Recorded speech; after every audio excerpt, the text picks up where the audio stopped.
Hello everyone and welcome back to Challenging Luck, where today we will be looking at the birthday paradox problem.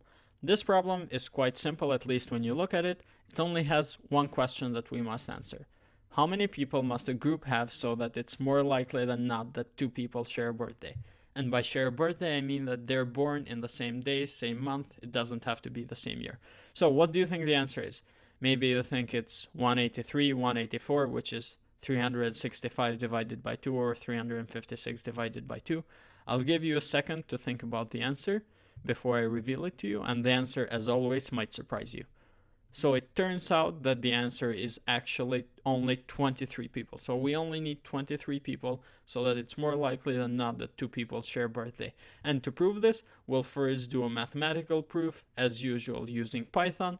Then again, we'll do a simulation to see if the simulation and the mathematical proof results are close to each other. Let's do it. We'll use math to calculate how many people you need in a group for there to be an over 50% chance that two people share the same birthday. The way that we'll calculate this is by first calculating what are the chances that two people do not share the same birthday. And that can be calculated very easy. It's going to be number of choices. So number of choices divided by 365. So for the first person, it's going to be 365 divided by 365 times the chances that the second event happen is going to be 364 divided by 365, and so on and so forth until this is less than 0.5. So the chances that two people do not have the same birthday is less than 0.5, or said differently, 1 minus this number is going to be greater than 0.5, which is the question that we are trying to answer here. And here we'll use Python instead of hard coding this to answer the question. And I'll go ahead and comment these lines out just so it can help us during the coding process, but it doesn't interfere with any actual code. So first we'll start with the probability of no sharing birthdays.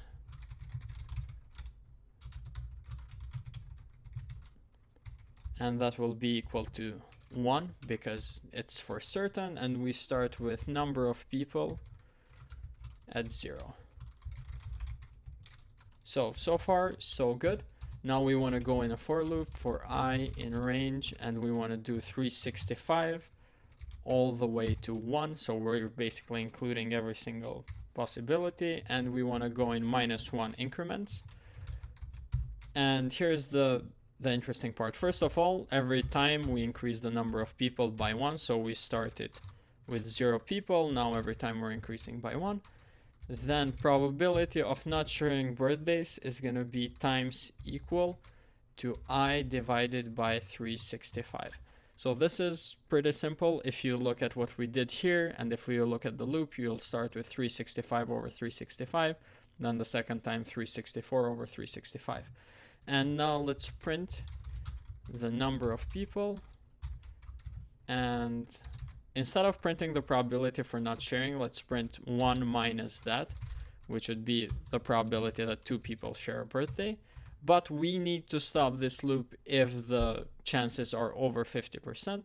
So let's say that if 1 minus probability of sharing a birthday is bigger than 0.5, which is what we're trying to answer, then we break the loop. So that's it, pretty simple. Let's try running the code and let's see what answer we get. So as you can see from here, using math, we showed that the number of people is in the left, the probability is in the right. We showed that you only need 23 people for there to be an over 50% chance for two people to share the same birthday. But if the math doesn't convince you, we'll go ahead and do the simulation.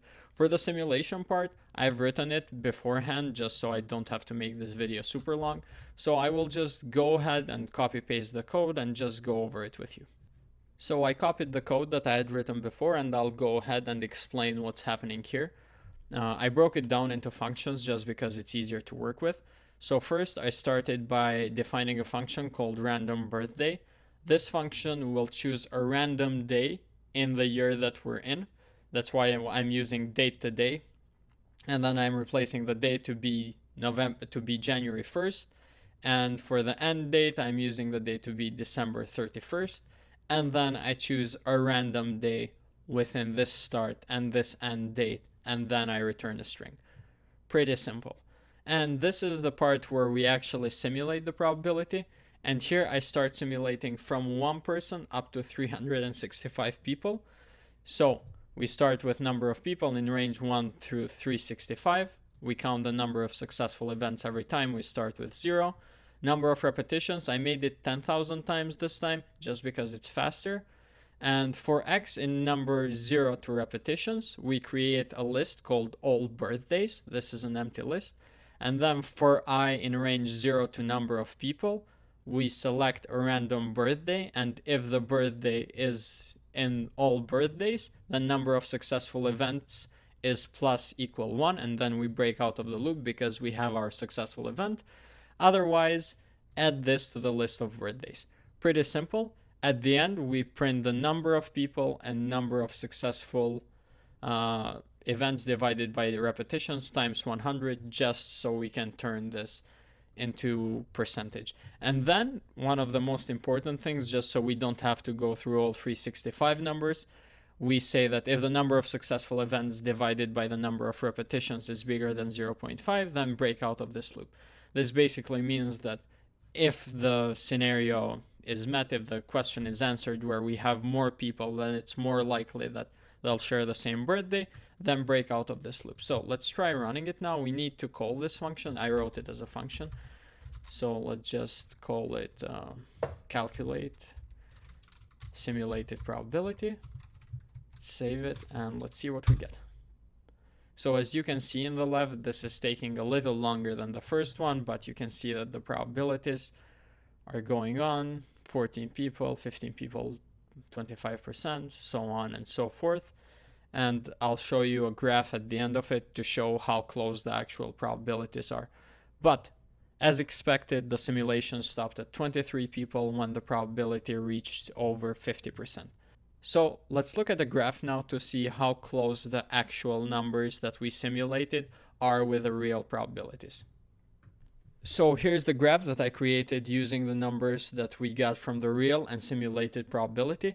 As you can see, the numbers seem to match all the way from 2 people, where the chances are pretty low, but they're still there, all the way to 23 people. And what this shows us is that we actually did the simulation correctly, but also that the real probability is not just a fiction of imagination from mathematicians, but we can actually prove it with a simulation.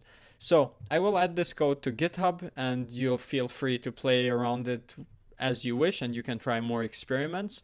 The code is there. You can try to solve different problems. And I want to say thank you so much to everyone who subscribed last time. We reached 20 subscribers, which is crazy. It made me super happy. And if you enjoyed this video, please feel free to leave a like, subscribe, or watch any of the other videos that I've made.